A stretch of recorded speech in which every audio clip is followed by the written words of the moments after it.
அனைவருக்கும் வணக்கம். சுப மாரிமுத்து திருப்பூர்ல இருந்து உங்களுக்கு இன்னைக்கு ஒரு நல்ல விஷயத்த சொல்ல போறேன். யானையை பார்த்துட்டு போனால் யோகமா அப்படின்னு நம்ம இன்னைக்கு பார்க்க போறோம். ஏதாவது ஒரு காரியத்துக்கு நீங்க போகும்போது யானை உங்களை பார்த்துட்டா எப்பேற்பட்ட காரியமும் உங்களுக்கு நடக்க ஆரம்பிச்சிடும். இதுல இருந்து என்ன தெரியுது உங்களுக்கு? யானை கடவுளுக்கு சொந்தமான பொருள், விநாயகருக்கு சொந்தமான பொருள். வினையை தீர்க்கக்கூடியவர் விநாயகர். கஜம் என்பது யானை. இந்த யானை வச்சு தீனி போடுறதுங்கிறது அவ்வளவு சாமானியமா முடியாது. அப்போ அவ்வளவு தீனி போட முடியாத ஒரு பொருள் யாருன்னு கேட்டீங்கன்னா யானை தான். ஆண் யானையை பார்த்துட்டு போனால் கூடாத காரியம் கூடும். பெண் யானையை பார்த்துட்டு போனால் உங்க மனசுல நினைச்சுக்கிற காரியம் கைகூடும். இதுல ரெண்டு இருக்கு. கூடாத காரியம் கூட வைக்கக்கூடிய சக்தி ஆண் யானைக்கு உண்டு. உங்க மனசுக்குள்ள ஒரு பெண்ணோட சக்தி ஒரு பெண்ணுக்கு தான் தெரியுங்கிற மாதிரி உங்க மனசுக்குள்ள நினைச்சுக்கக்கூடிய சக்தி ஒரு பெண்ணுக்கு, பெண் யானைக்கு தான் தெரியும். அதனால உங்களோட வீட்டுல ஆண் யானையும் பெண் யானையும் அந்த கஜம் என்கிற யானைய நீங்க வீட்டுல வச்சு வணங்கிட்டு வந்தீங்கன்னா உங்களுடைய வாழ்க்கை உலகத்தை ஆளக்கூடிய சக்தி வர்ற மாதிரி வீட்டுல ஒரு சுபிச்சம் இருக்கு. இது கண்டிப்பா நீங்க செய்யுங்க.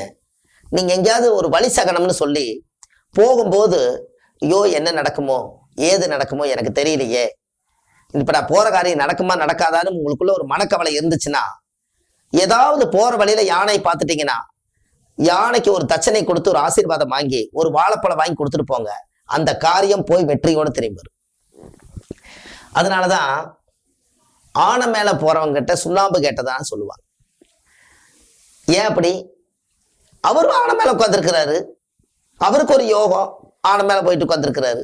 அந்த காலத்துல பணமொழி ஏதாவது ஒண்ணு கேட்டா ஆனை மேல போறவருக்கு சுண்ணாம்பு கேட்ட மாதிரி. ஏன் அப்படி? அவருக்கு ஒரு யோகா ஆனை மேல இன்னைக்கு உட்காந்துக்கிறாரு, அவர் கேட்ட தருவார். அவரே ஆனை மேல உட்காந்துக்கிறாரு, கீழே நடந்து போறாரு.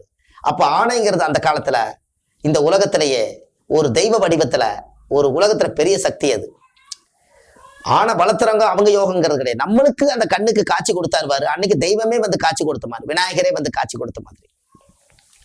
இப்படியெல்லாம் வந்து இந்த யானை பார்த்துட்டு போனாலும் யோகம். வழி சகனத்துல இப்படி ஒரு யானை கிடைச்சதுன்னா போற வழியில வண்டியை நிறுத்தி 2 வாழைப்பழம் வாங்கி யானை கொடுத்து அதை ஆசீர்வாதம் வாங்கிட்டு போங்க. அந்த காரியம் கூடாத காரியம் கூடும். இந்த யானைக்கு வழி சகன பரிகாரம் அது. அப்போ அந்த காலத்துல இந்த யானைக்கு இவ்வளவு பெரிய சக்தி நம்மளுக்கு எதுக்கால போகும்போது நம்மளுக்கு யானை குறுக்க வந்தா நம்மளுக்கு அவ்வளவு பெரிய சக்தி இருக்கு. எல்லா காரியம் நடக்கும், சிறப்பான காரியம் பூரா நடக்கும். நீங்க அதை செஞ்சு பாருங்க. வாழ்க்கையில யானையுடைய பவர். இன்னொரு விஷயம் உங்களுக்கு சொல்றேன். இந்த யானை பார்த்துட்டு போனாலே யோகம்னு நம்ம சொல்லிட்டோம். யானையுடைய பாதம் வச்சு போகக்கூடிய அந்த மண்ணு, அதை எடுத்து கொண்டு வந்து கொஞ்சம் மஞ்சள், திருநூறு, சந்தனா, குங்குமம், அந்த பாதம் பட்ட மண்ணு, இதை எடுத்து ஒரு மஞ்சள் துணியில கட்டி வீட்டு முன்னாடி கட்டுனீங்கன்னா யானையே வீட்டுக்குள்ள வந்துட்டு போன மாதிரி. இதை நீங்க செஞ்சு பாருங்க. உங்களோட வாழ்க்கை இன்னும் சிறப்பா இருக்கு. யானையோட பாத மண்ணு அவ்வளவு சீக்கிரமா கிடைக்காது. அதே போல யானையுடைய ரத்தி, அதாவது யானையுடைய ரத்தி அது போட்டுட்டு கால் வெடிப்பா இருக்குதுனாலும் கூட அது மேல போய் சதன்னு மிதிப்பாங்க. கால் வெடிப்பு அன்னையோட குணமாயிரும். அது காஞ்சு போனதுக்கு அப்புறம் அதை எடுத்துட்டு வந்து வீட்டுல நீங்க புகை போடுங்க. அன்னையோட கஜம் இருக்கக்கூடிய தோஷம், கஜம் உள்ள வந்துட்டாலே தீய சக்திகள் இருக்கிற தோஷம் எல்லாம், பட்ட துன்பம் எல்லாம் பறந்தோடி போயிடும்.